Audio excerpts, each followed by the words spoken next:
Sir ప్రభుత్వం మీద కూడా వ్యతిరేకత ఉంది కదా సార్, జగన్మోహన్ రెడ్డి గారి ప్రభుత్వం మీద కూడా వ్యతిరేకత ఉంది కదా, మరి ఆ దృష్ట్యా అధికార మార్పిడి జరగచ్చా జరగదా? నేను ఆనెస్ట్గా ఇంకొకసారి చెప్తున్నాను, నాకు అసలు ప్రజలు ఓట్లు ఎందుకు వేస్తారు, ఆ స్కీమ్స్ ఏంటి నాకు ఏమీ తెలియదు. అబ్సల్యూట్లీ దాని మీద నేను చేయను. ఎందుకంటే పొలిటికల్ ప్రాసెస్ అనేది దాని ఉండి ఇప్పుడు వర్గాలు అన్నారు మీరు ఇందాక, కమ్యూనిటీస్ అన్నారు, లేకపోతే వాళ్ళకి ఏదో లేపటానికి ఏదో చేస్తారు, అది తెలియదు నాకు అసలు ఎలా. ఎందుకంటే నేను అసలు అలాంటి వాళ్ళతో మాట్లాడను, వాళ్ళు ఎవరో కూడా నాకు తెలియదు.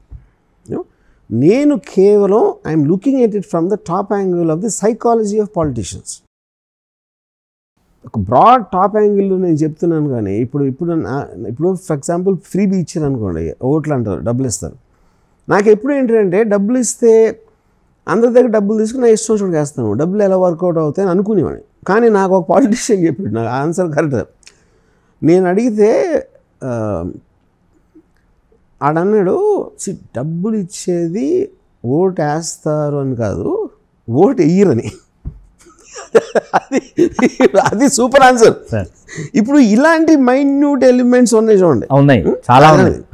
నాకేంటంటే అందరికీ సహాయం చేయటం అనేది వర్కౌట్ అవుతుందా అవుతుందని నాకు డౌట్. ఎందుకంటే ఇప్పుడు నీ ఒక్కడికి ఇస్తున్నా నా జేబులో పెట్టారనుకోండి, అప్పుడు నాకు లాయల్టీ ఉంటుంది.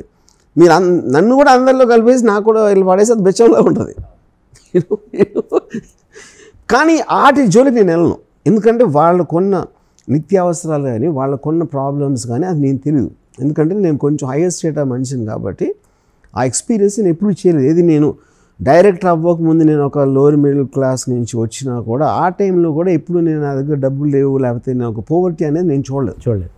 సో పూర్ పీపుల్ ఎలాంటి పర్స్పెక్టివ్ ఉంటుందని నాకు తెలియదు. I don't know about that. అందుకని నేను ఓటు ఎందుకు వేస్తారు, ఎవరు వేస్తారు, ఏ కమ్యూనిటీ. ఇప్పుడు ఫర్ ఎగ్జాంపుల్ కాస్ట్ ఉందనుకోండి, నా కాస్ట్ అనేది ఇంతవరకు నాకు అర్థం కాదు. ఇప్పుడు ఒక పాయింట్ ఏంటి, మనం మామూలుగా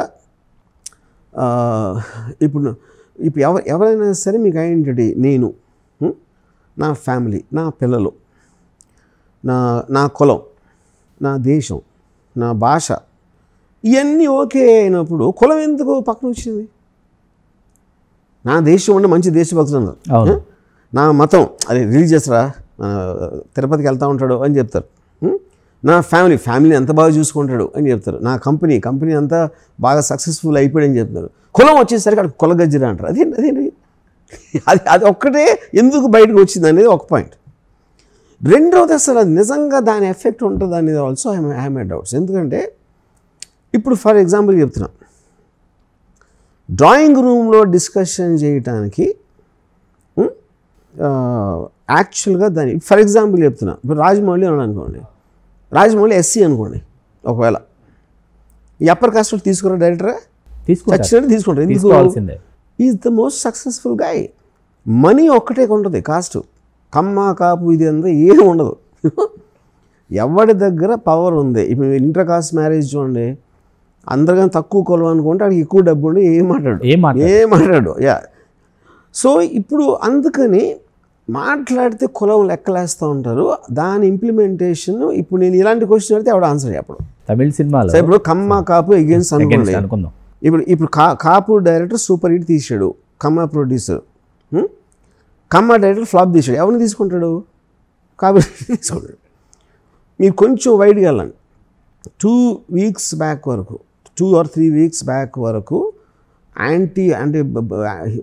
యాంటీ ముస్లిము హిందూ వేవ్ ఇవన్నీ జరుగుతుంది, బీజేపీ అది చేస్తుంది, ఇవన్నీ చెప్పారు కదా. ఆ బాయ్కాట్ థింగ్ అన్నీ చేస్తే కట్ చేస్తే పఠాన్ సూపర్ డూపర్ హిట్ అయిపోయింది, బిగ్గెస్ట్ బ్లాక్ బస్టర్ ఎవరు అయిపోయింది. అప్పుడు ఇంత పెద్ద హిందూ వేవ్ ఉన్నప్పుడు ఒక ముస్లిం హీరో బిగ్గెస్ట్ స్టార్ అట్లేడు కంట్రీకి. అతను ఎంటర్టైన్ చేయగలిగాడు, వాళ్ళకి ఎంటర్టైన్మెంట్ కావాలి కాబట్టి దానికే వాళ్ళు. నేను అదే అంటున్నా, ఫైనల్గా ఇది ఊరికనే కులాలు అనేది డిస్కస్ చేస్తారు, మాట్లాడతారు. ఇంటర్నల్గా ఉన్నవాడు మీ వాళ్ళు అండి మాట్లాడితే ఆడ కాపాడండి అని చెప్తారు. కానీ డిస్కషన్ కోసం యాక్చువల్ ఇంప్లిమెంటేషన్ అప్పుడు కాస్ట్ అనేది వర్కౌట్ అవ్వదు. ఓన్లీ మీకేమొస్తుంది పర్సనల్గా స్వార్థం, ఇంకోటి మీకు ఎంత డబ్బు వస్తుంది. స్వార్థం అనేది ఒక్కటే వర్కౌట్ అవుతుంది. ఆ స్వార్థం ఏంటి? మీకు మా కులం అని ఉండదు, నాకు ఉంటుంది. దాని తర్వాత నా కులం అవ్వచ్చు, వేరే కులం వచ్చి ఎక్కడి నుంచి నాకు బెటర్ వస్తుంది, అది ఒకటే. అప్పుడు ఏంటి ఫైనల్ థింగ్ స్వార్థం ఒకటే. అప్పుడు మీరు ఎంత మంచి దేశం, ఇండియా ఇస్ గ్రేట్ కంట్రీ అని చెప్పారు, అమెరికన్ కంపెనీకి ఎక్కువ శాలరీస్ తెలిపారు కదా, వెళ్ళిపోయారు. నేను అదే చెప్తున్నా, మానవ సంబంధాలన్నీ only for money, nothing else. Tamil cinema తీసుకుంటే ఇళయరాజా గారు మొదలుకొని వెట్రిమారన్ వరకు డామినేటెడ్ బై ఎస్సీస్, domination. Heroes, musicians, singers, writers, directors అందరూ బికాజ్ మనీ.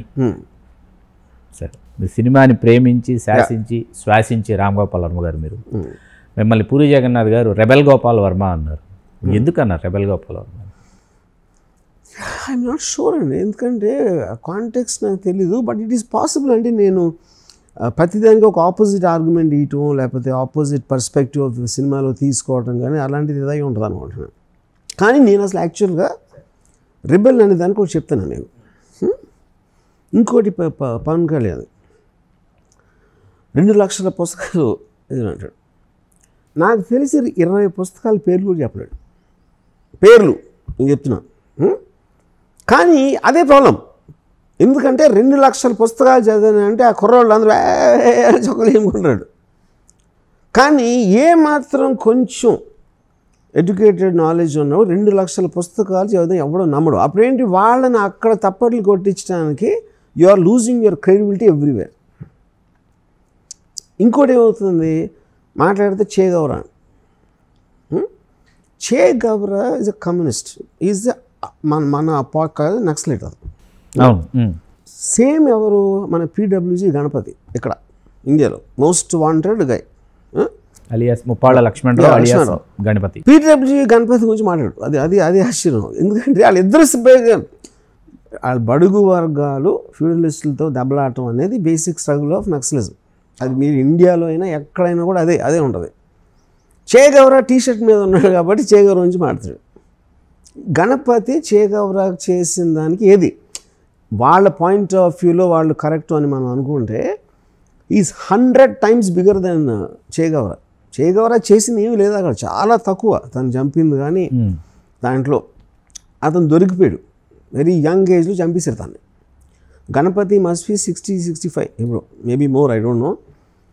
కానీ అదేంటంటే అప్పుడు మీరు ఎప్పుడో చిన్నప్పుడు పవన్ కళ్యాణ్ చిన్నప్పుడు 18-20 ఏళ్ళప్పుడు ఇంప్రెస్ అయ్యాడు.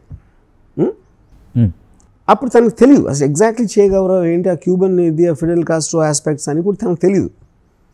చే గౌరా అన్నాడు టీషర్ట్ మీద ఉన్నాడు రెబెల్ అని ఒక టీషర్ట్లో 2-3 చదువుంటాడు. దాని మీద ఈ టాక్ అబౌట్ చే Gaura.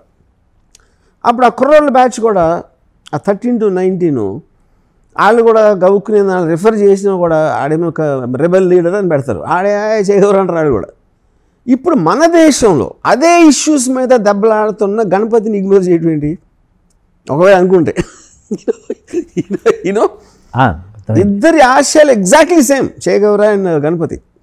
For that matter any Naxalite వాళ్ళు చాలా స్ట్రాంగ్గా బిలీవ్ చేస్తున్నారు మనకున్న సిస్టంలో ఒక వర్గం పీపుల్కి చాలా ఇంజస్టిస్ జరుగుతుంది, దానికి జస్టిస్ రావాలంటే కేవలం వాయిలెన్స్ ఒక్కదాని వల్లనే జరుగుతుంది అన్న బిలీఫ్లో నక్సలిజం అనేది వచ్చింది. వాళ్ళు పోరాడతారు. ఆ మీన్స్ అనేది కరెక్ట్ కాదు అని ఒక డెమోక్రటిక్ ఫ్రీ సొసైటీలో అంటారు. అప్పుడు ఎస్టాబ్లిష్మెంట్కి పోరాడుతుంది కాబట్టి వాళ్ళు టెర్రరిస్ట్ లేరు, క్రిమినల్స్ లేరు. Which is exactly the case there also. You know so అదేంటంటే అప్పుడు మీరు డైలాగ్స్ చెప్పడానికి చేస్తున్నారు, కానీ ఎప్పుడైతే మీరు అవతలి పార్టీ కన్నా ఎవరెవరైతే మీరు అనుకుంటున్నారో ఒపోజిషన్లో వాళ్ళని ఎక్స్ప్లెనేషన్ ఇచ్చే అది వాళ్ళు చేసేది ఎందుకు తప్పు అని మీకు కాంటెంట్ ఓరియంటెడ్లో ఎక్స్ప్లెయిన్ చేయలేకుండా మీరు డైలాగ్ చెప్తే that is when it won't have a long term standing. That is what I think is Pawan Kalyan. I hope it will get through. ఎవరో ఒకలా అని చెప్తారని. అది only as a fan I'm talking. రికార్డెడ్గా కూడా ఇండియాలో highest and 1000% I believe Chandrababu Naidu గారితో పెట్టుకుంటాం అనేది ఆయనకి సెకండ్ అవటం అనేది బిగ్గెస్ట్ మిస్టేక్ అవుతుంది. That will be the last mistake will make. Subscribe RTV Telugu.